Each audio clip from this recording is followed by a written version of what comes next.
social media. And I think that I must add my 2 cents to it. Listen, let's get serious as a country. We like this country, we know be serious. Somebody comes to Ghana, understood. He's a streamer. He's putting Ghana on the global map. He's doing whatever. Then the person comes to Ghana for a day or 2, and then you shove the Ghanaian passport into the person's hands. When you're serious, All right. Welcome to This Week in Africa, your weekly live stream where we talk about all things Africa, news, and what is going on around the continent that is important to the Pan-Africans living on the continent and around the world. Today, we're going to be talking about the fact that iSHOWSPEED has Ghanaian citizenship, or will be granted Ghanaian citizenship after just 24 hours in Ghana. We'll be talking about Khaby Lame's $900 million deal and what that means for content creators. We will also be talking, he's obviously an African content creator living in Italy. We will also be talking about ELHAN OMAR being attacked recently and the news surrounding that. We'll talk about the new satellites that the AES will be launching, Mali taking control of its gold, and we will talk about some of the other geopolitical shifts happening around the continent. But before we get into today's news, we'll start with some introductions, and we'll get back into that video that you just saw in the beginning. So before I introduce myself, I'll turn it over to our co-host for her introduction. Hello, everyone. My name is Gloria Ayo. I am the creator of Diaspora Station. Yeah, there's a change there. But yeah, very happy to be back. Oh, what I basically do is, do everything I can to connect Africans throughout the diaspora through news, history, and culture. And one of such platforms is none other than This Week in Africa with the Joe Hotagwa. So very happy to be back. Yes, and I am Joe Hotagwa, founder of Authentic African Media. Our goal is to help people do one of 3 things: visit, move, and invest in Africa. We do that through news, sharing stories of those who live on the continent, who have businesses, those who've made the move, so you can learn from others what to do and what not to do. So, top story today, as mentioned earlier, Ghana's Minister of Foreign Affairs has issued a statement that the country will be granting iSHOWSPEED a Ghanaian passport. This comes after he completed his Africa tour and had a positive experience in Ghana. He shared that traveling Africa has been a life-changing experience. It brought many people to tears, including his father. And there are some interesting responses around the continent. We will have one example of a news personality at GH1's news station in Ghana, and then we'll have some commentary on the other side. So I'll get back to her commentary, and then we will give you our thoughts. You're serious. Samuel Okujeto Ablakwa. You were somebody that we had high expectations of. You shove a Ghanaian passport into the hands of somebody who comes, who is streaming, who is embarking on his own personal thing. Okay, they're coming to jump on our jollof, coming to jump on our Black Star Square. What has it done to our GDP? What has it added to our economy? Woody Maya has been putting Ghana on the map globally. Have you seen that he's gone to America and the Americans have shoved him an American passport? Even Nigeria. Has Nigeria given him a passport? Too much. You've given him a Ghanaian passport. For what achievement? What has he done for Ghana? That he's come to sit on our jollof. And the moment he steps on the jollof and walks away, Ghanaians jump on that jollof and eat from jollof that he sat on. When you're serious, with the greatest of respect, let's put some value on our passport. Let's put some value on this country. All right, I will leave it there. So, Gloria, your thoughts. I have a lot of thoughts, but I'd like to hear from you first, and then I'll give my thoughts on what she just said. Okay, first of all, I did wonder what was going to happen to all that jollof after he flew in there and did the backflip, and I was like, that's a lot. Are people going to eat that? Because I don't like food wasting, but I guess I assumed it would kind of go down that way, and that really could have happened in any part of the world. It's food, you know what I mean? People don't care. Scrape off the top and dig in, okay? I would have grabbed me a plate too. But in all seriousness, though, I thought shoved was a strong word, but I also understood the context in that they literally just offered it to him. Do you know what I mean? So I understand her concern, and I do have to commend her for being so bold, because this is a station you mentioned is based in Ghana. And to be able to speak truth to power so boldly is commendable. We obviously do the same thing on this platform. And I love to see when people in legacy media or traditional media are still bold enough to speak truth to power. Now, that said, of course, it's a very controversial thing for obvious reasons. And I do want to point out that a lot of things, for instance, like when iShowSpeed was in Nigeria, you know, Joe and I had this conversation where I said, you know, because we had talked about Mr. Beast, I think it was last week as well. Yeah. We had mentioned Mr. Beast and how, you know, he came to Africa, fixed all this infrastructure that the government had neglected to fix. And for me, it was, you know, I wish he had found a balance, but I believe he had good intentions. And I wondered the same thing about iShowSpeed, you know, specifically when it was in Nigeria, and it was like a circus over there. You know, we described it as chaos, and I said I embraced the chaos. But of course, we don't want that to be the only thing that came out of Nigeria, because we didn't have, you know, we didn't showcase our culture like Ghana, Ivory Coast, Benin, and all these wonderful countries have done. It was just, you know, we could have offered way more. But in fairness to iShowSpeed, that it's what they present him that he goes with. Do you get what I'm saying? And Ghana was able to present all this culture and all this beauty to him. And that was what he was able to showcase to the world. Could his team have maybe done better in terms of their research and, you know, controlled where he could have gone? Absolutely. But back to Ghana. You know, one thing I also want to add is that during the stream, I believe Speed actually revealed that his mother is of Ghanaian descent. Yes. So that was, I guess, what gave the legal hook for the government to fast track his application. And then there was a traditional naming ceremony in the Eastern region where he was draped in kente cloth and given a Ghanaian name, Barima. So I'm like, okay, Kofi. You know, that was pretty interesting. And to be fair, and I don't know if this is necessarily a good or bad thing. I guess it depends on your opinion or your thoughts on it. The government giving citizenship to an influencer with over 50 million YouTube subscribers, who was recently named most influential creator of 2025 by Rolling Stone, is actually a calculated marketing win. It's great for business. It's great for the optics. I don't agree that Speed hasn't contributed to the GDP. I think that's very relative. One thing I do know is that he showcased Ghana, and Joe, you were referencing the Google search of air. I don't know if you'll get to that, but he definitely had Ghana in the news a lot. These things are great for tourism. These are things that will garner a lot of interest. So I don't think, you know, I don't agree that he has contributed nothing to that. No, he has contributed a whole lot to a lot of countries that he did tour. But very quickly, just to wrap up, it's beautiful that iShowSpeed was able to, in his own way, counter global stereotypes of, you know, poverty. He's shown our modern infrastructure. He's shown our vibrant culture to a massive Gen Z audience. And of course, what also makes this weird is awkward is the fact that he was in Ghana for a very short time, and for the government to be like, oh, here, take the citizenship. You know, it feels transactional and performative, especially when thousands of other diaspora members have faced years of hurdles just to secure the same rights. But I think, again, I'm not going to blame iShow for however anything went. While some think it's a slap in the face, you know, when you just take a celebrity and give them something, I absolutely understand where they're coming from, but I also think there's something to also gain from it. I don't know. But that's my thought on it. Doing my best. All great points. Yeah, I mean, so, and two things can be true, right? So real quick anecdote from my experience living in Ghana and working in Ghana. I worked with a gentleman, and as I told Gloria offline, who was Ghanaian and Nigerian. And to her point, she mentions further on in that video that there are many people in Ghana looking to get citizenship and don't currently have it. So he was of Ghanaian and Nigerian descent. He has a Nigerian name.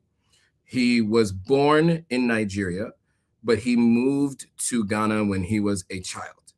And he, unfortunately, has not yet gotten Ghanaian citizenship. And I remember him talking to me about this, and I didn't ask all the details of his circumstance, so I don't know what he's gone through to try to achieve citizenship in Ghana. He told me he believed his challenge getting Ghanaian citizenship was the fact that he was born in Nigeria and he has a Nigerian name. That's what he would say to me. So speaking to her point about the challenges for those trying to get citizenship, as Gloria just posted today, one of the folks here has says that she has since apologized, and I think that's one of the things that it speaks to making snap judgments without all of the details. I do want to quickly play something now. This is anecdotal. This is from iShowSpeed himself. But to your point earlier, when you were asking about his citizenship or his family lineage, he has said previously that his uncle was a king of one of the tribes in Ghana.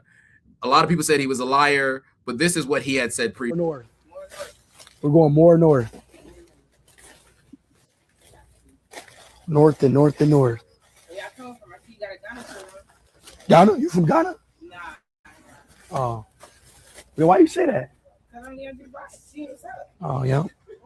Nah, I got family in Ghana. That's why. Yeah. My uncle was the king of one of the tribes in Ghana. Y'all actually tapping a lot. I don't know. So now, of course, the comments were saying this was a lie, this is cap, et cetera, et cetera. But I do want to make it clear that if that is true, he does have lineage in Ghana. That's one.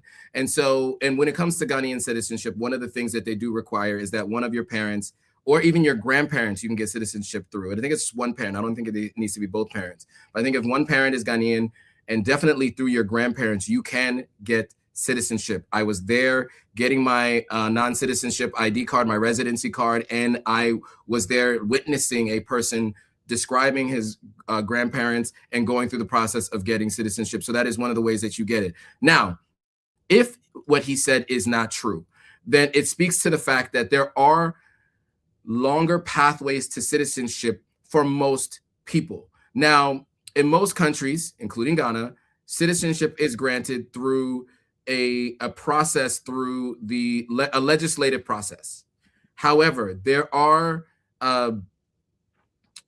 presidential now I can't even think of the word where presidents make a presidential decree, but the word I'm looking for is it'll come to me later. But basically, the president can decide who gets citizenship. You guys might remember that 500 people was 300 people plus 300 people. Sorry, it was about 500 people, yeah, in total under Akufo-Addo's administration, and around 150 or so under Mahama's first administration.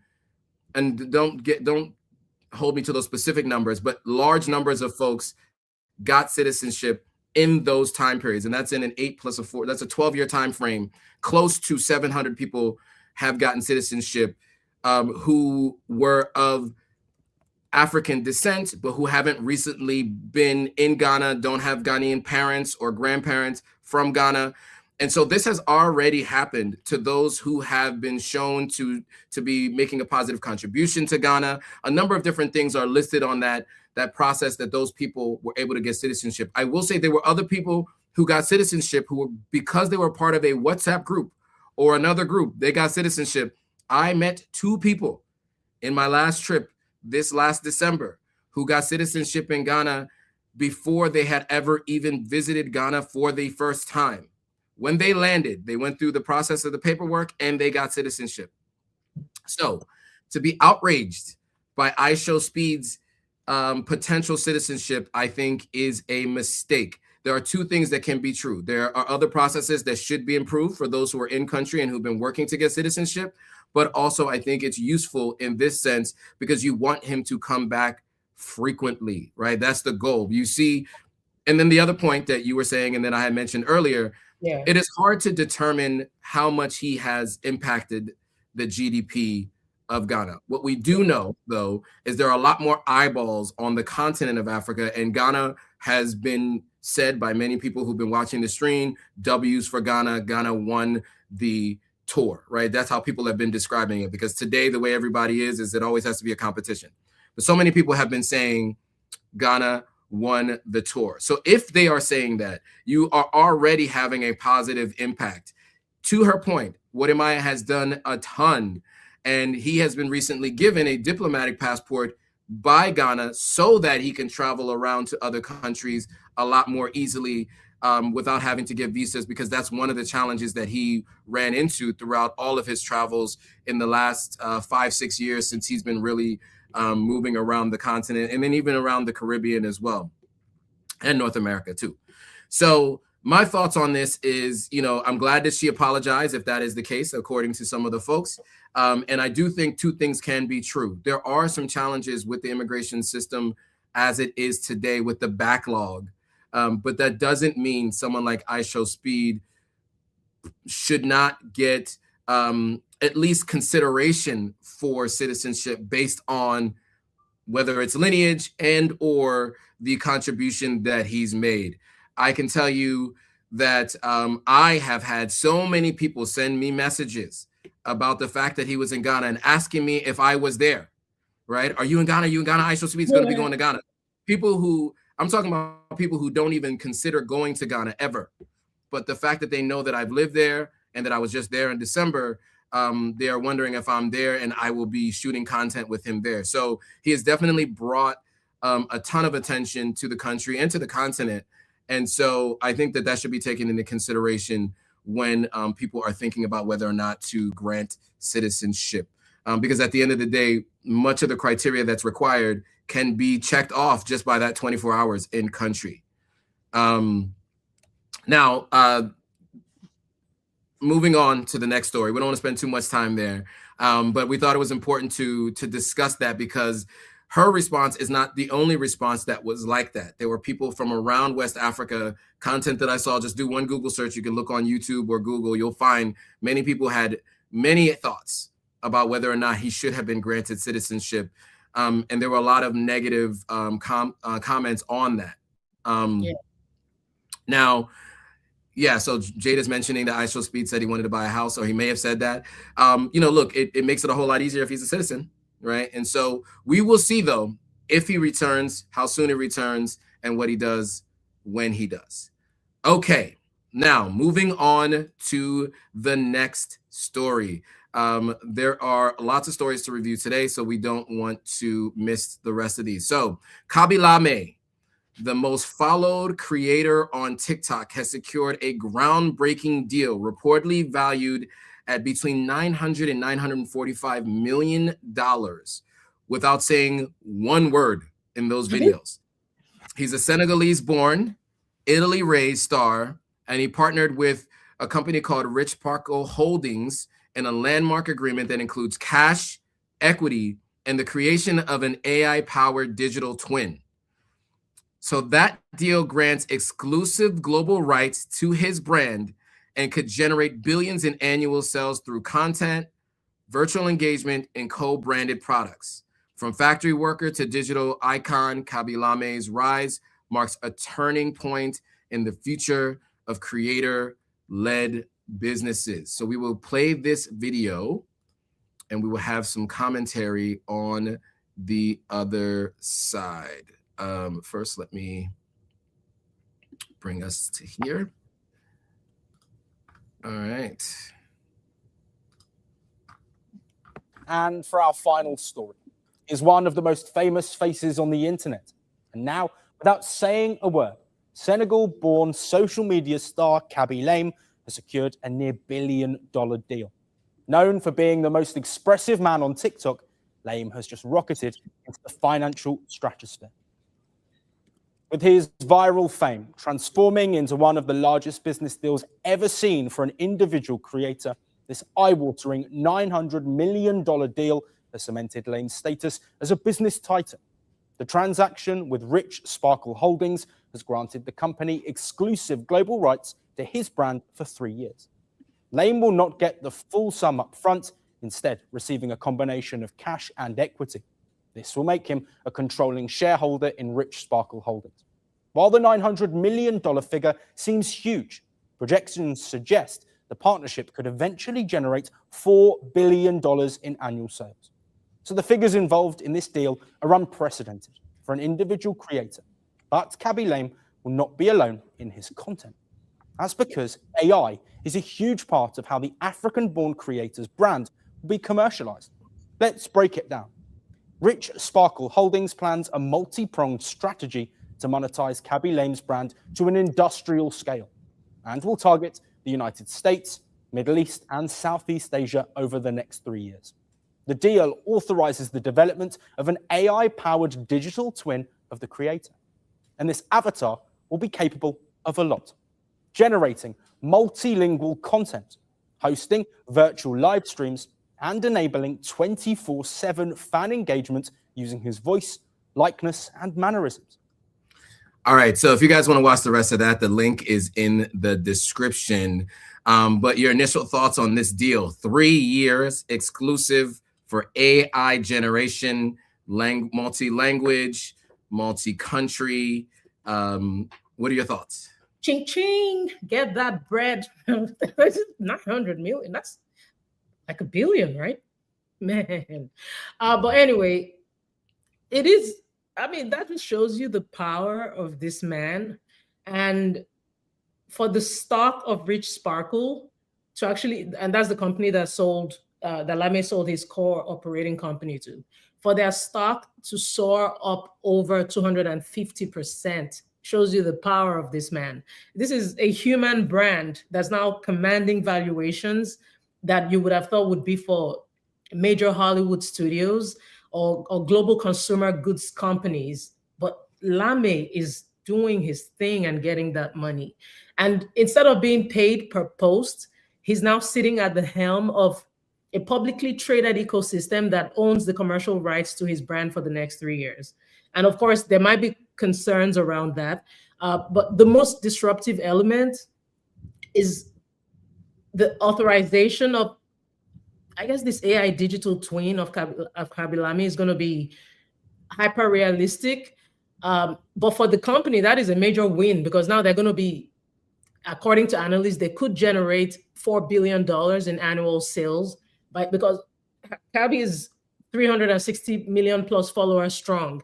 And this way they're able to get their product distribution, be it beauty. I mean, they're able to sell products off of this man's brand. And to the concerns, of course, people might think he's betting his entire personal brand. At the end of the day, isn't that what life is about? You take risks sometimes. I am actually very inspired by this, and I think a lot of people should be too. This was a man, as was pointed out, lost his factory job in Italy, and now he's become this billionaire adjacent stakeholder. It's the ultimate digital transformation story, and I am here for it. You go, Lame. Thank you. Thank you for representing us. Yeah, and so my thoughts are this. My initial question when I first heard the story was, is he getting stake in the company that is buying this, right? So that's one. So he's getting stake. So does he get to benefit from the upside that they will get, the billions? Because there have been all kinds of stories about Silicon Valley executives who've said, I won't sell my company to you because if you're willing to pay $10 million for it, it must be worth $50 million. So in this case, they mentioned potentially they could potentially gain $4 billion in annualized revenue. Him being a shareholder and a major shareholder in the holding company means that he will benefit from that. So his shares that he gets will also then increase in value. He'll be able to sell that for cash, and he'll also be getting cash for it. And the most important part is it is for 3 years. And keep in mind, the man did not have to do much at all for these deals, right? He literally had to, first of all, he started getting a bunch of inbound, but all he had to do was see a video where somebody did something ridiculous to show a way to do something when there's another obvious, easier way to do it. And he would just do the obvious, easier way and just point like that. So to get $9 $100 million and a stake in an organization that stands to gain potentially $4 billion per year, I think is definitely a major win, especially where he only sold the exclusive rights for 3 years. And that means he doesn't have to create any more content, which I'm sure he doesn't want to anyway, right? I mean, he hasn't been doing that much work to create the content, but I mean, it was very smart what he's done. I mean, I don't want to take anything away from him, but my point is that the flip, you know, as people talk about when you flip money, I mean, this is like the biggest flip for the least amount of work that we might have seen in a long time. And so, yes, good for him. You know, capitalism rules the day once again, but it looks like he has some good lawyers and people on his side to help ensure that he maximized the profit from this, because we've heard so many stories of musicians, musical artists, and others being taken advantage of. But this is what happens when you have a large following. You can go to a company and you can negotiate as a joint partnership instead of negotiating from the standpoint of a weaker position. And this, by the way, is illustrative of what Africa could do if we operated as a one continent with international trade deals, because then you can have a seat at the table as an equal or even a superior, as opposed to being treated like a small nation and getting taken advantage of. So that's the way I see it. You know, and it looks like, look, it worked out well for him. So congratulations to him, a very young guy. I think he's under 30 years old. So what he does with that, we will watch. But those who are upset about this deal on his behalf, don't be. He will be just fine. He will be just fine. And it was only, as mentioned, it was only 3 years. So after 3 years, he gets it fully back, and he can do whatever he wants with it. He continue to work with this deal or not. One person says, be very careful with selling your image. What do a man profit to gain the world and lose his soul? Well, the question is, does he lose his soul, right? Does he lose his soul? I guess we'll have to find out. I mean, it depends on if he disagrees with what they are using his image for, right? Does he have a say in what they're using his image for? And does he agree with it? Because when people talk about losing a soul, that means you have to have a certain moral compass, and you have to have certain standards for what you're okay with and what you're not okay with. And if something will be done that you're not okay with, but you will allow it for money. We don't know that yet, right? We have no idea we haven't heard him speak, right? We have no idea what his belief systems are, what he cares about, what he doesn't care about. He probably does not care what they're going to use his image for. Let us just hope that it's used for good and positive. I mean, obviously it's for advertising, pushing products. So however you feel about that, you know, you can feel about it, but that's likely what it'll be. And that's what he was doing anyway. So we will see. We will see. Any thoughts on that comment? I'm sorry, I took over that comment. Oh, I completely, just like, yeah, I'm also curious, and we'll see. We will see. All right. So moving on to the next story. Obviously, we know we've talked a little bit about Minnesota and the Somali population there, and we also have mentioned that there is a congresswoman there by the name of ILHAN OMAR, and she was actually recently assaulted during a town hall meeting in Minneapolis. The incident occurred as she was criticizing the president's immigration policies, when a man rushed the stage and sprayed her with a liquid using a syringe. So security personnel did jump in, I think a little bit slowly, but a little bit after it had been sprayed, and they subdued him and arrested him. And from what I understand, he is being charged with third-degree assault. That is what he is going to be charged with, which seems a little light, but also he sprayed a liquid. We do not know what it is as of yet. They said it was a foul-smelling liquid. So we'll play this video and have some commentary on the other side. We're moving on to Minnesota, which remains on edge after 2 deadly shootings by federal immigration agents. In this charged atmosphere, Democratic Representative ILHAN OMAR was assaulted during a town hall meeting.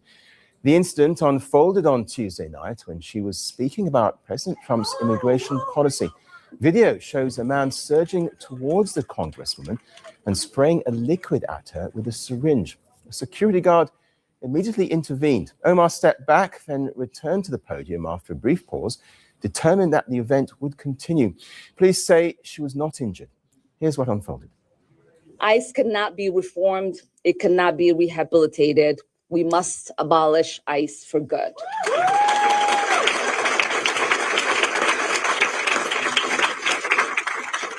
And DHS Secretary Khaby Lame must resign or face impeachment.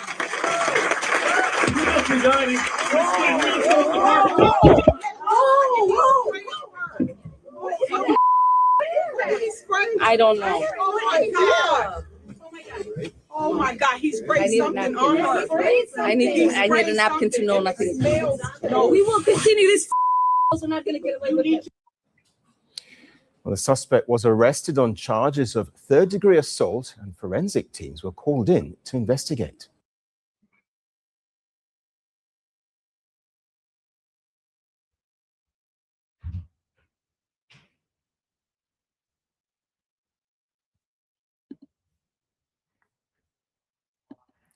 Joe? Can't hear you. Oh, your thoughts on that incident? Yeah. Sorry. Okay, that's okay. Yes. Well, someone said it was apple cider vinegar. Okay, I guess we all want to find out. They said it smelled. They could just get talking about how badly it smelled. On my page, I actually did a slow down version of it. I think you saw the video of this spray, going towards her chest. Of course, there have been a lot of reactions.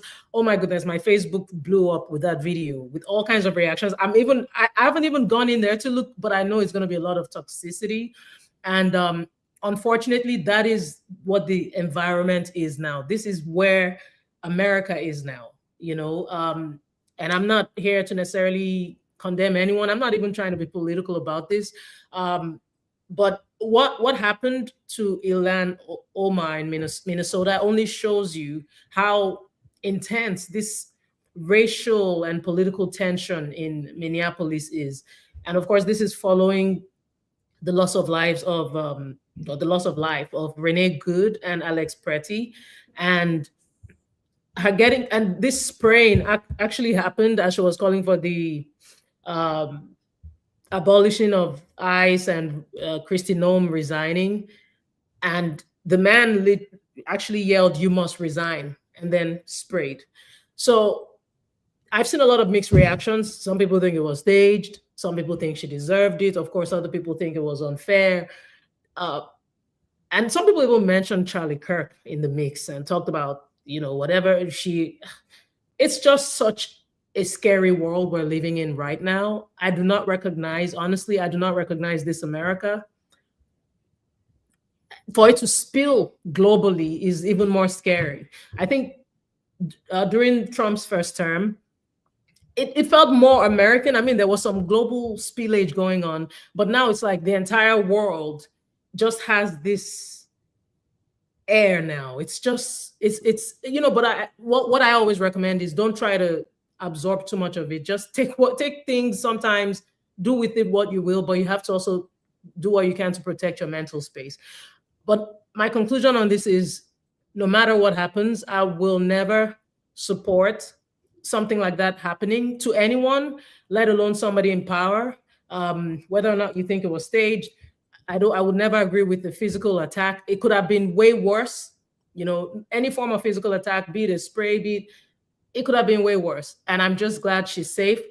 I am impressed at how bold she is. I don't know if you saw the video where she literally she was going to go pounce on the man, it seemed. But I'm not a fan of whatever that was. Not a fan of what happened to Charlie Kirk either. I think we can all disagree politically without things just getting to this level that it's gotten to. Yeah, so my thoughts are, look, one, we're reporting on this because she is a migrant to the United States from the continent of Africa, and she was a refugee, right? And so we've been talking about Somalia and the Somali refugees, and she is an American citizen, obviously. So now, specifically as it pertains to this story, right? There is a lot of skepticism from those who feel like because it was light, right, and because of her response, people presume that this was staged. Just like there were other people who disagreed with the president of the United States, and some people feel like that was staged. I think my approach with these things are this. I always look at everything and I look for, I look at it through the lens of here's what we know now, and until I have proof otherwise, this is what we know, right?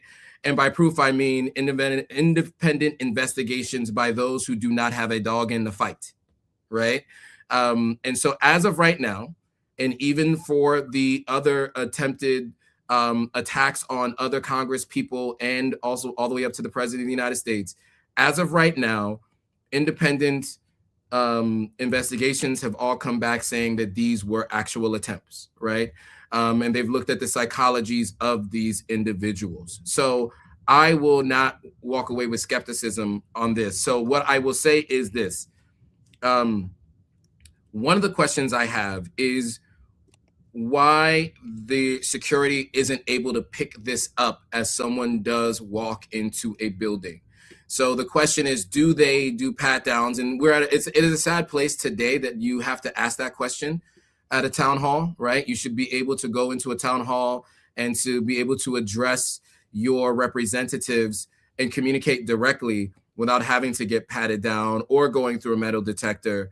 However, these high profile figures do need to have levels of protection in place, and better protection than they have had. People going to people's homes and hitting them with a hammer, people shooting people at college campuses, people coming into a town hall and spraying a substance. They're all different degrees of violence, but all of them are unacceptable. And all of them, I think, could have been prevented and should have been prevented.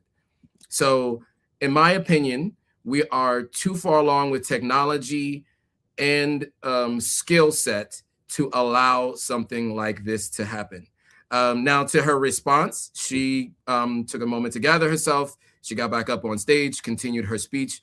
So whether you agree or disagree with her, we should all agree that this is not acceptable for her or folks who are on the opposite side of the aisle from her as well. I mean, all of it is bad and wrong, regardless of how you feel about her, her politics, her personal life, etc. So those are my thoughts there. We're just reporting on it because she is an African in Minnesota. And of course, we've been talking a lot about the Minnesota migrants and the situation that's happening there with ICE, etc. So that is why we discussed that particular story. Okay, moving on to the next story. So there's been a conversation about China cutting loans to Africa, even as exports to Africa grow. So First Post News reports that China's trade with Africa is rising, even as its lending slows. China's exports to Africa climbed to $225 billion in 2025, while Africa's exports to China were $123 billion in that same time frame. So the shift comes as Chinese firms look to new markets after the US-China tariffs and a truce in October 2025, with Chinese goods to the United States still taxed at 48%. China is lending to Africa and doing more business on the continent of Africa. It peaked at nearly $29 billion in 2016, but it actually fell to $2.1 billion in 2024. Reports say China's funded 6 projects in 2024 and increasingly issuing loans in the yuan, which is China's currency, including in Kenya. So we will play this video and we'll have some commentary on the other side.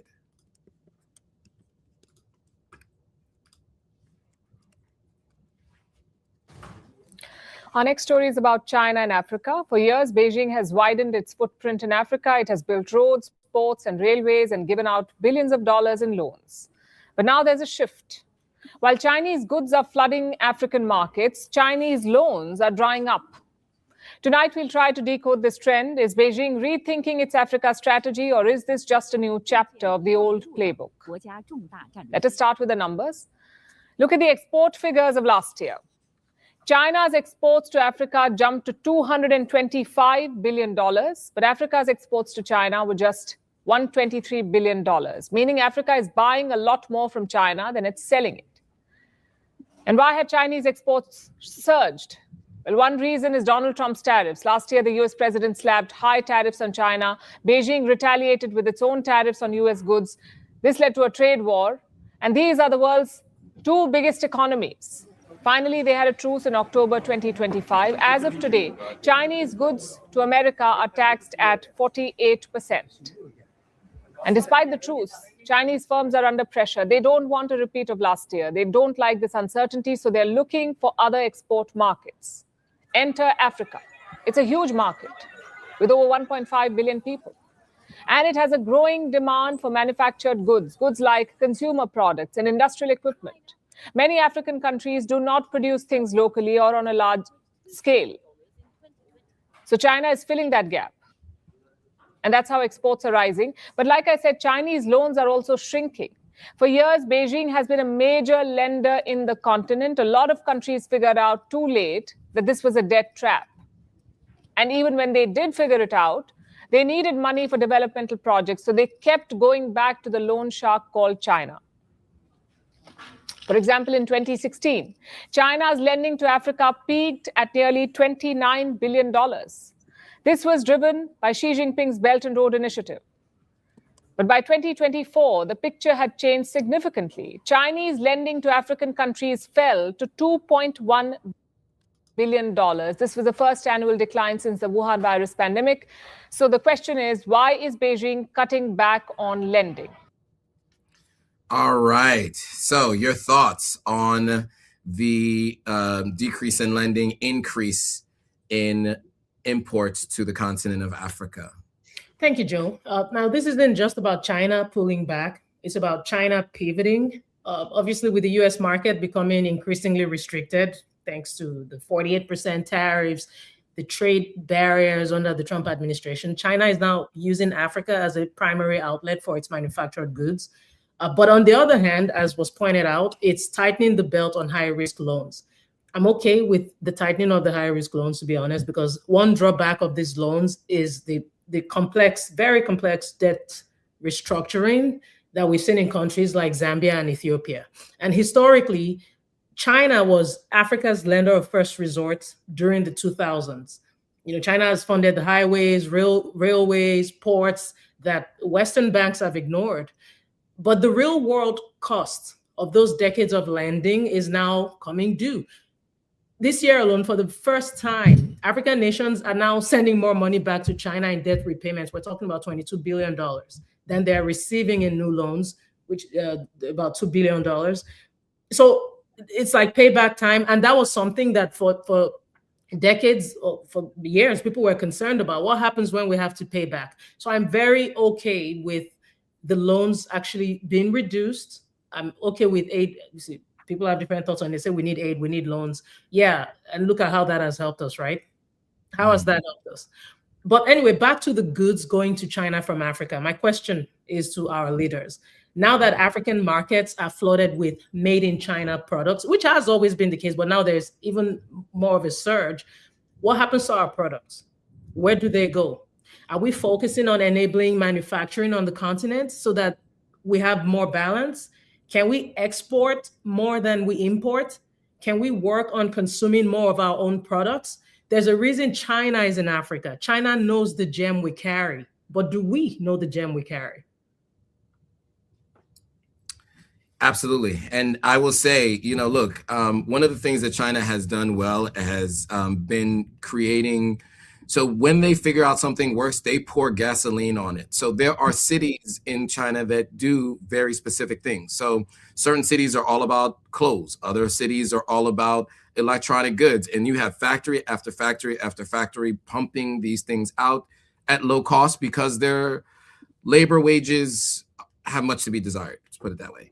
And so they are able to pump out a lot of cheap goods and send them elsewhere. Now you're talking about a continent with GDP that and monthly income for many that is much lower than what it is in China. But you have a very high consumer economy on the continent. So to your point, we would love for people to have intercontinental trade, more manufacturing on the continent, and more more buying of our own goods. And then, of course, better selling of our goods internationally. But what I would say is this. One of the things that I found to be an uptick, and this is anecdotal, right? This is based on my personal experience, but, you know, I lived for 4 years on the continent. And of course, I've been going back and forth 3 to 4 times a year, every year since I've come back to the States. And what I find is more and more people have begun businesses selling Chinese goods within the different countries that I go to. People are starting e-commerce businesses. People are starting other types of commerce, buying and selling products. And people are buying more products from China for their own personal use. And I'm talking about products that seem to have a lifespan longer than what we used to say about Chinese goods in the United States. There were many comments we used to make. Now, obviously, if you have a knockoff of, you know, like Apple AirPods or something, they are not going to work the same way Apple AirPods are going to work. But other types of products, things like couches or materials for like drapes and materials for like dressers and furniture, all those kinds of things. I've seen someone furnish their entire house from products purchased in China for about $2,000 to $3,000, where it would have been $5,000 to $10,000 in terms of what they furnished their house with if they had done it from some other countries on the continent or from within the country that they live in. So I must say that there are many people that are going to continue to do this, and I think we need to do a better job of intercontinental trade. But to your point, I do like to see that those loans have decreased tremendously, because at the end of the day, these loans are done by many folks that are in office who leave office, and another generation further down the line will be responsible for repaying those loans, and those loans have come due, and many of those loans are being paid back. And so I'd like us to do more trade to generate income as opposed to getting more loans and more handouts. We'd like to be seeing people shake hands at the table than having a hand out for money.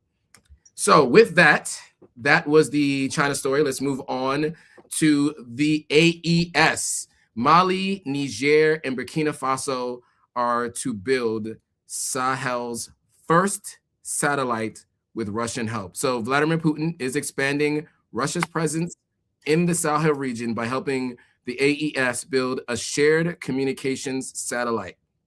Now, this satellite is designed to operate outside of Western control. The satellite will support border monitoring, secure government communications, and faster responses to terrorist threats, at least according to them. Analysts say the move strengthens Russia's influence as Western powers withdraw from the Sahel region and seeks strategic autonomy. This marks a decisive step in Moscow's partnership with the Alliance of Sahel States, expanding satellite capabilities across the region while consolidating control over critical communications and security infrastructure. That's reported by First Post News. We will play a video from them, and we will have some commentary on the other side.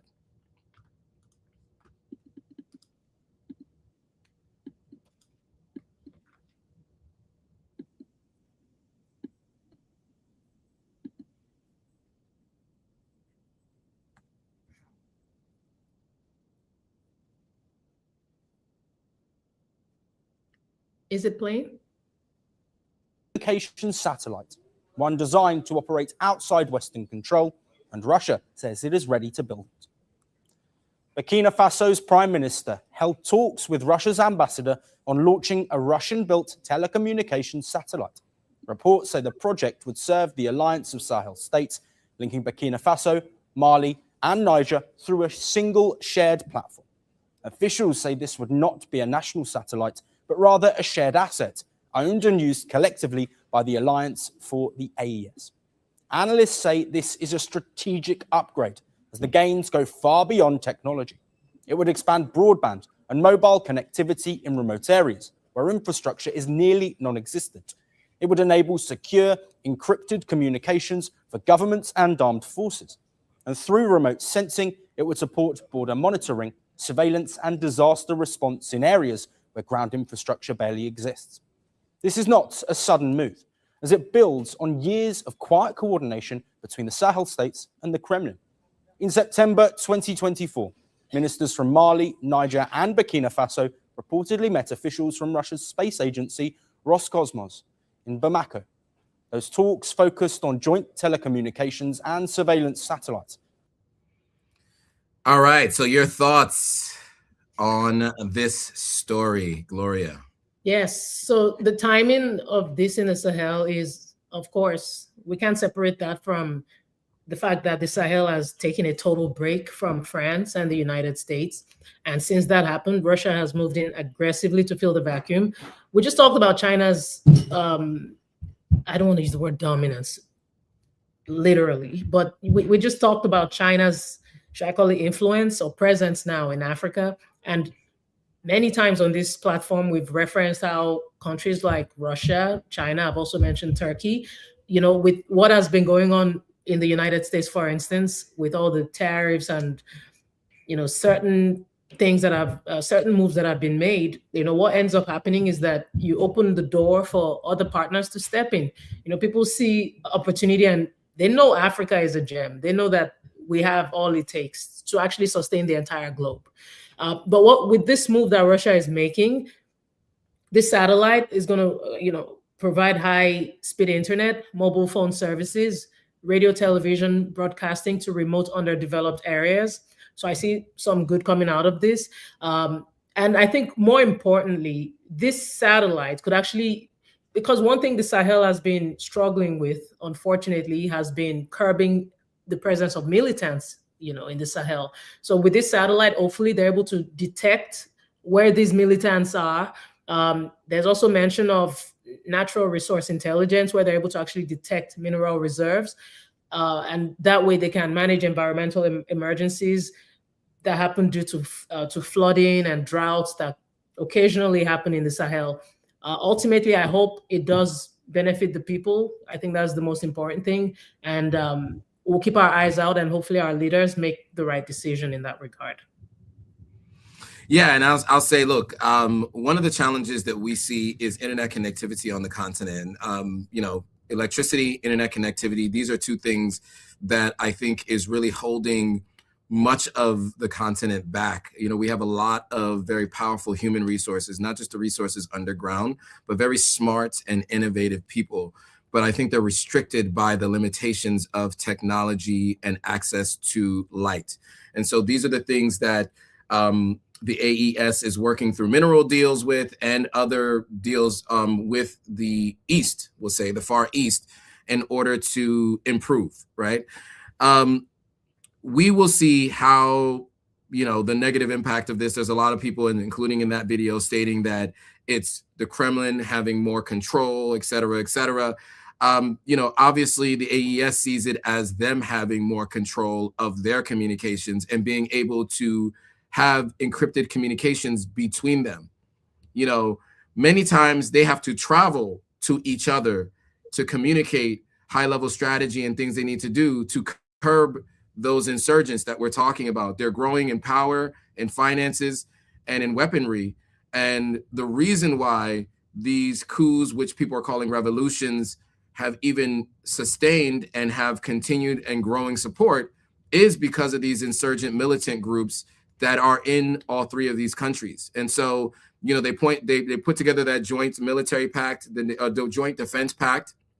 I think that was in 2024. And this will allow them to be able to better communicate with each other and to be able to coordinate better, to be able to, you know, get rid of these groups that are continuing to terrorize people within their borders.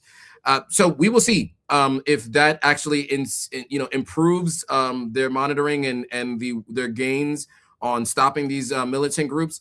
And we will see, of course, if it does improve internet connectivity. You guys might remember for some time, I was going live with African Stream, And one of the challenges we found was the internet connectivity in Burkina Faso. When we would go live, you know, we'd see that there were some challenges sometimes with connectivity. So, you know, we'll see if this helps out in that regard.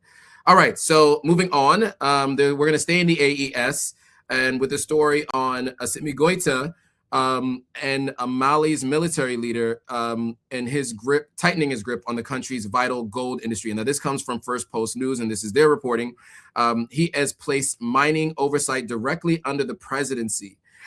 We've seen this in other countries as well. A new ministerial level role now controls mining policy, compliance, and reporting powers once held by the mines ministry. The move follows a tough year for the sector, with industrial gold output down 23% amid stricter mining rules and major tax dispute with Barrick Gold, which is, if I'm not mistaken, the international gold company that does business there in Mali. Gold accounts for nearly 10% of Mali's GDP and over 70% of exports. So we will play this video from the folks at First Post, and then we'll have some commentary on the other side.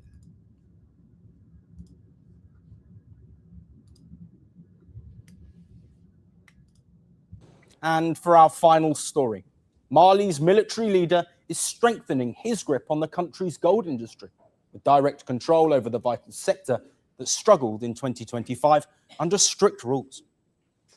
Mali's interim president, Assimi Goïta, has created a new ministerial level role to oversee the sector and has appointed a former executive of the global Barrick mining company in the position. And legal documents show that the new minister will have powers to supervise mining policy implementation, monitor compliance with the mining code, and review reports submitted by title holders. These responsibilities were all previously handled by the Ministry of Mines. According to a January 19th presidential decree, Hilary Bebian Diarra, an earth science specialist, has been appointed to the role. The Malian national had been named as a special advisor to the presidency during a bitter dispute over Mali's top industrial gold mine with Barrick. In November 2025, Barrick Gold agreed to pay approximately $420 million, resolving a 2-year dispute over taxes. Now, gold in Mali is big business. Analysts say that the sector makes up for nearly 10% of the country's GDP, while it contributes more than 70% of the national export earnings. All right, so your thoughts on this move by Assimi Goïta, the ruler of Mali, or the interim president of Mali, I should say. Yes, and you know, when I was just listening to that, it brought to mind the fact that obviously some people would have concerns around military rule, and when the military take over, is it really a democracy anymore? But when we had civilians in power, did we have these sorts of things? Did we get a sense of some of our leaders, I'd say many, being more concerned about us owning and managing our own resources? I mean, the fact that Diarra, who actually used to work with Barrick Gold, was hired speaks volumes. It's so strategic. I think it's such a smart move because now they're able to get insider info on mining on the international scene and things that, I guess, knowledge that we could all use on the continent. But I'm very... Oh, I think we lost you, Gloria. It's our resources. Huh? I think we lost you for a second. I don't know if that was just on my end, but I think we lost you. Oh, okay. Well, I don't know what was the last thing you heard. No, you were just saying it was a good strategic move, and then we lost you for about maybe 10 seconds. Oh, I'm sorry. But it's our resources, so I am for the people. As long as those resources benefit the people, let's go, let's get it. It's our resources, Joe. Yeah, absolutely. And Barrick Gold is in Canada. We own these resources. Right. Good point. And so look, you saw that what they said, right? $400 million in a tax dispute was agreed to be paid, which it would not have been done under any other leadership, because that dispute had been there under previous leadership.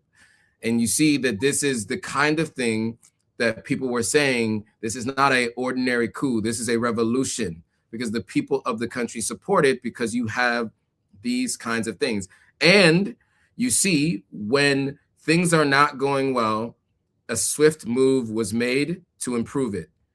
Exports were down 23%. A swift move was made to see if they could correct that.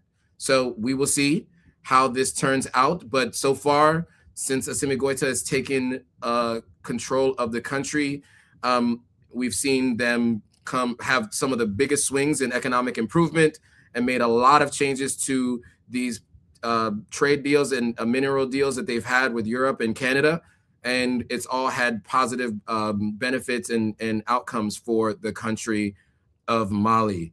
To be honest with you, a lot of what they've done can be really a model for other countries on the continent, specifically in West Africa, who have minerals underground. All right, so now moving on to the next story. We are a little bit over time, but I think I have some time today, so I do want to get through some of the rest of these stories.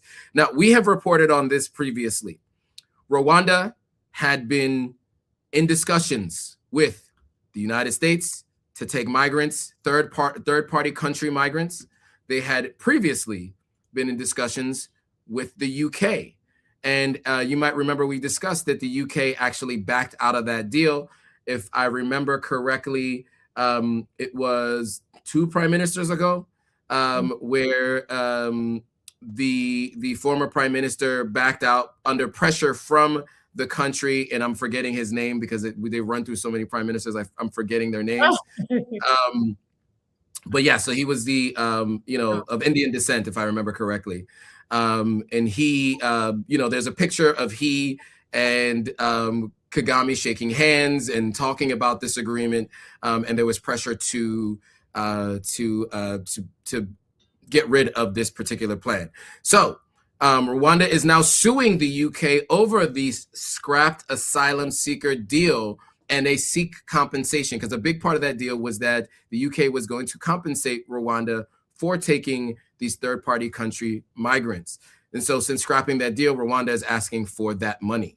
So diplomatic tensions between Kigali and London have escalated significantly as Rwanda launches former arbitration proceedings against the United Kingdom over the now scrapped migrant deportation deal. This is being reported by First Post News.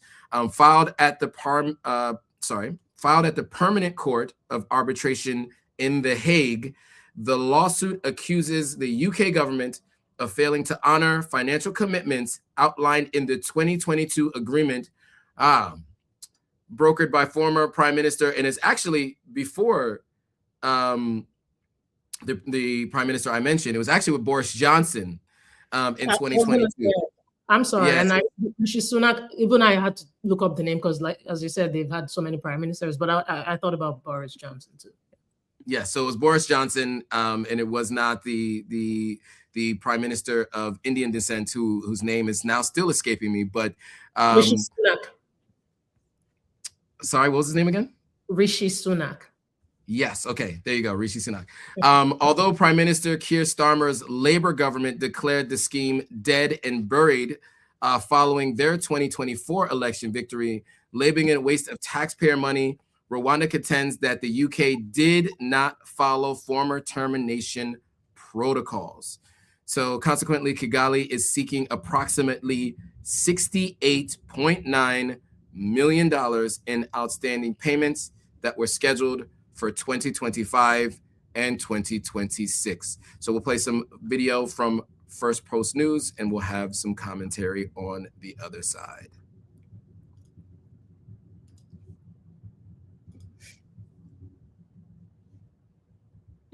Moving on now to Rwanda. The East African country has sued the United Kingdom over the scrapped migrant deal. Kigali has accused London of not making promised payments. Though the deal was scrapped in 2024, it took Rwanda nearly 2 years to take legal action against the UK. The action is delayed but significant. What was the asylum seeker deal? Why was it scrapped? And what does Rwanda want from the UK now? Well, let's break it down. Back in 2022, former British Prime Minister Boris Johnson brokered the asylum seeker deal. Under the agreement, Rwanda was supposed to receive undocumented migrants who had arrived in the UK on small boats. The aim was to deter illegal migration in the UK, but the deal faced a string of legal challenges. In November 2023, the UK Supreme Court ruled that the deal was illegal under international law. The court said Rwanda was not a safe destination and it could pose a threat to life of the deportees sent them. London could only send 4 migrants to detention centres in Rwanda. Then came the 2024 general elections. The Labour Party won, and as promised, Keir Starmer scrapped the deal and declared it dead and buried.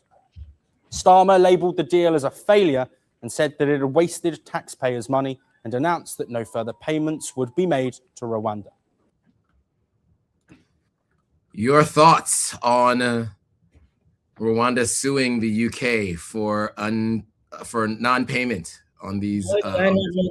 Boy, did I not know this day would ever come, because I think the irony is so rich. When I saw this story, as you know, I was like, what?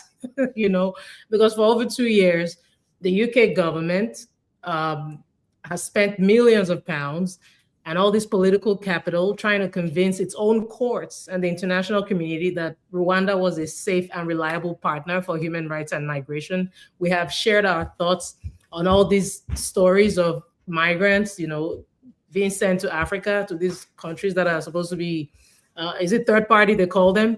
But now the same Rwanda that's supposed to be a safe partner is now taking the UK to court. So basically what Rwanda is doing is it's using the very rule of law, the same international standards that the UK championed. Now it's using that to demand more money from the UK for a scheme that never actually fully launched. And to date, the UK has paid Rwanda roughly 290 million pounds, yet only 4 people were sent over to Rwanda. And those four people actually went voluntarily. So now Rwanda is suing for an additional 100 million pounds in scheduled payments for 2025 and 2026, arguing that the UK cannot stop paying just because it decided to change its mind about the policy. And one of Rwanda's 3 claims in the lawsuit is that the UK breached the treaty by refusing to resettle vulnerable refugees from Rwanda in the UK. And this was originally framed as the UK helping Rwanda, but now Rwanda is suing the UK again for failing to take people out of Rwanda. It's quite confusing, but I think it's extremely ironic and yeah, interesting.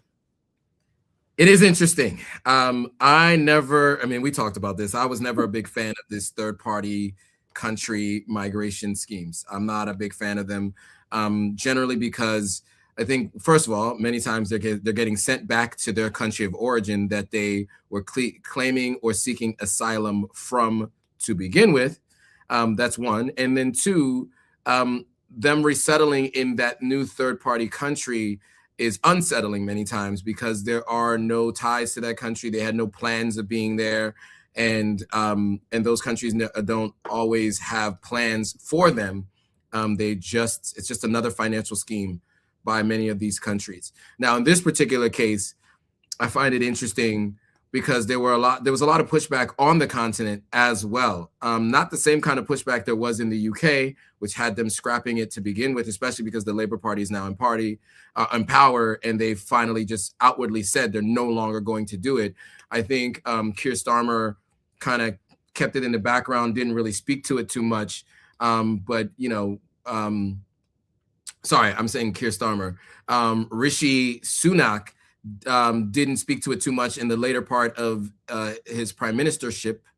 And so there was always a potential for it to be back on the table. But now that the Labour Party is in power, which seems to be like the more liberal party sort of in the UK, they would side with the folks that would say that they don't agree with this particular policy and this deal.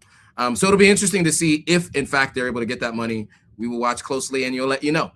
Okay, we got some headlines from around Africa that we want to run through briefly. One of which I think we can go through is you and I spoke about talking through Uganda's parliament, right? And there were some questions, conversations, thoughts from those in the audience, and some mentions. And I was sent this by some folks that I know in in the who are big on African news, and they wanted me to share this with the world.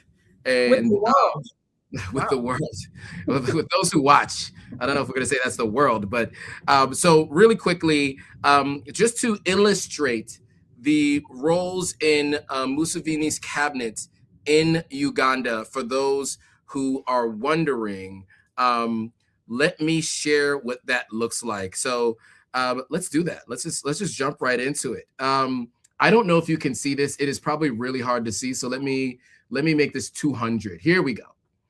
So as we saw, are you able to see this, Gloria, from your end? You know, it's a little tiny. Can it be bigger?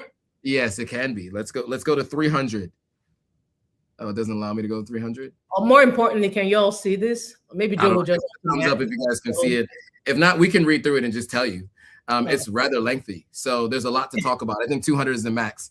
So I'll just read it. So Uganda reelected 86-year-old president, 40 years in power, just ended the election to continue ruling them. That's what these people are saying. So the Minister of Education is his wife, according to this. The chief of Uganda's defense forces is his son, which we do know to be true. Chief General Army Commander is also his son, according to this. Presidential advisor and former minister, according to this, is his brother. The Minister of Animal Industry, according to this, is his brother. Senior presidential advisor on defense is his stepbrother, according to this. Administrator at the State House is his sister-in-law. Former Deputy Inspector General Police, his brother. Military ADS commander, cousin of his wife. Private Secretary in Education and Social Services, his brother. Foreign Minister of Foreign Affairs, father-in-law to Museveni's son. So his son's wife's father. Special Forces Command's Intelligence Director, husband to his daughter. Husband to the father-in-law of one of his children. Is the family tree getting confusing, Joe? Yeah, I need somebody to draw it for me. Minister of National Security, wife's brother. Presidential Assistant of the African Growth Opportunity Act. So AGOA is the wife's brother. Senior Presidential Advisor on Local Government, the wife's brother. Senior Military Officer, married to a cousin of Museveni's wife. Senior Presidential Advisor, married to a cousin of Museveni's wife. Undersecretary for Finance Administration at the State House, cousins of Museveni's wife. A Managing Director of Cotton Development Authority, cousin of Museveni's wife. Presidential Assistant in charge of the State House, his daughter. Presidential Advisor on Veterinary issues, his nephew. So that is just what was sent to me. Now you guys can go fact check this and double check it, but at the very least, what I do know for sure is this one is true, because this gentleman here was responsible for Bobby Wine's bodyguard being kidnapped.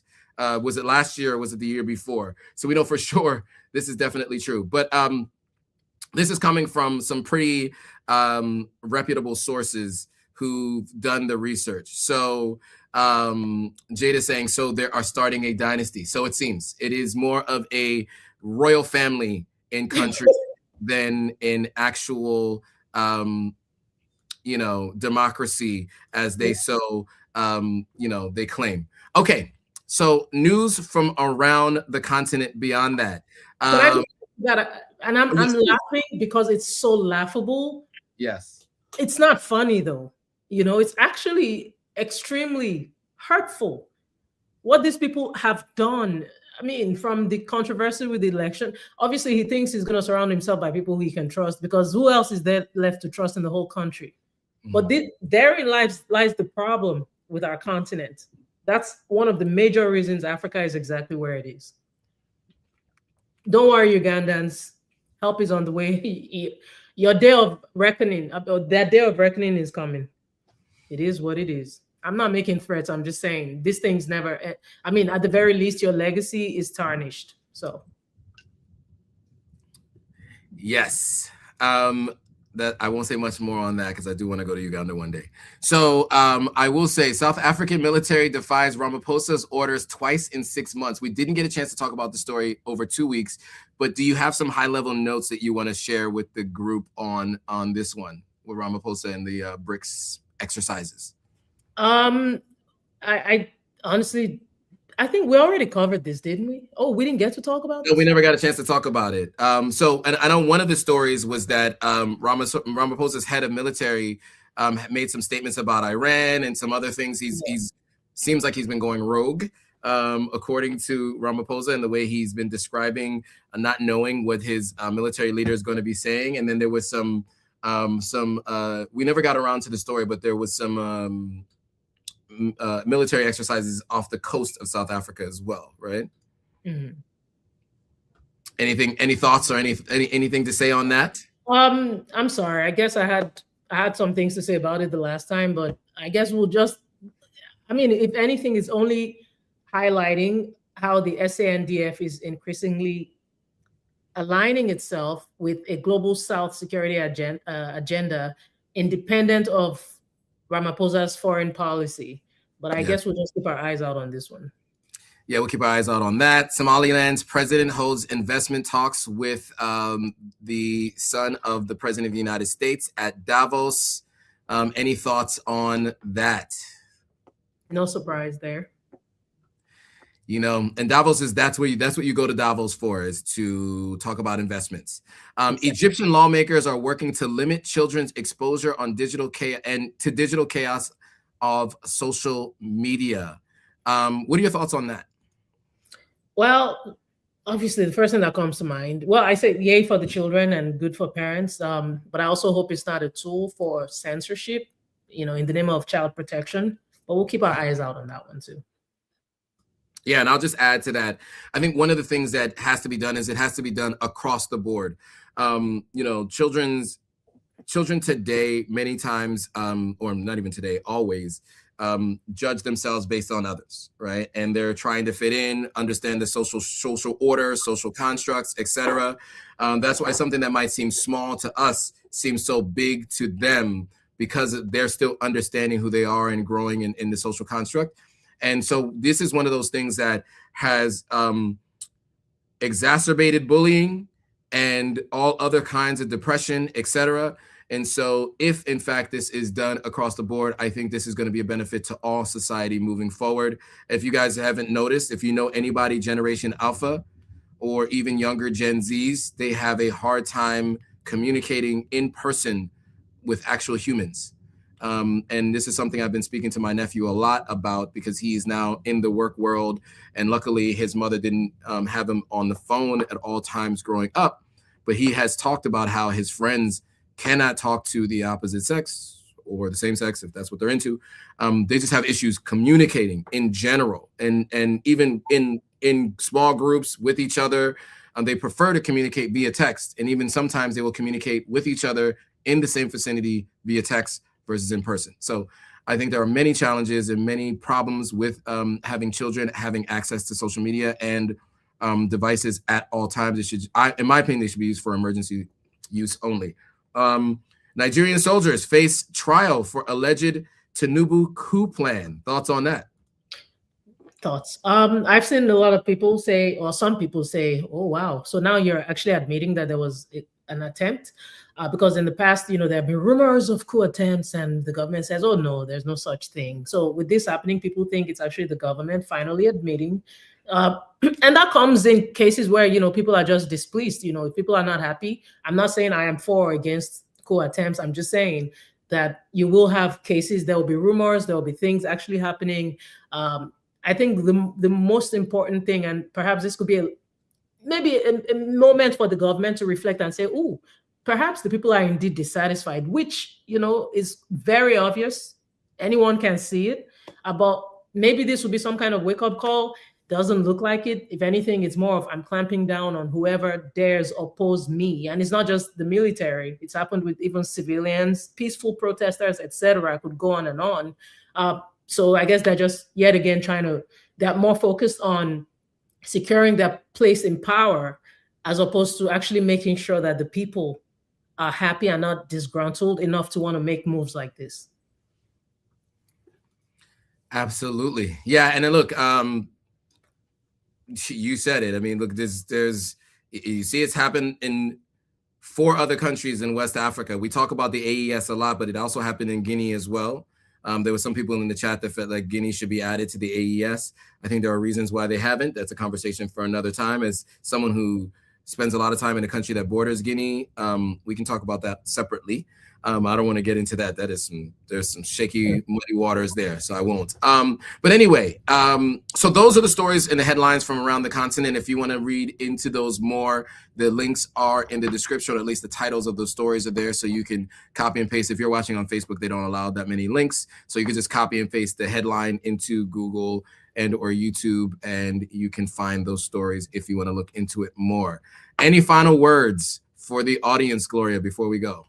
So many wonderful comments. Thank you all so much for interacting with us. We appreciate you. You tuning in actually encourages us to keep going. So this moment is for you. I'm dedicating this entire moment to you, and thank you. Mwah.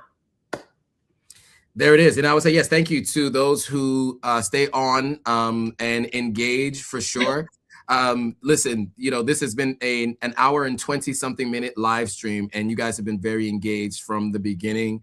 That just speaks to the audience and, how you guys all think and what you guys find important. So if you have thoughts on stories, please reach out to us. For me, you can email me. My email is authenticafricanlife@gmail.com. For Gloria, you can DM her on her Instagram at the Gloria AO. It's right there on screen.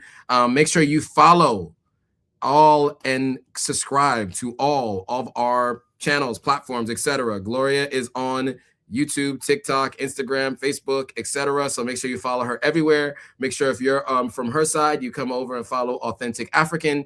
Make sure you also share this with anybody who wants to know about what's happening on the continent, and they want to hear from some folks who spent significant amount of time there. And with that, I want to thank you guys all for watching. We'll see you guys all again the week after next. We won't be able to go live next Thursday unless it's on another day, which I have to talk to Gloria about because I forgot to mention that to her earlier. So thank you guys all for watching. We will see you guys all soon. Bye, guys. Bye.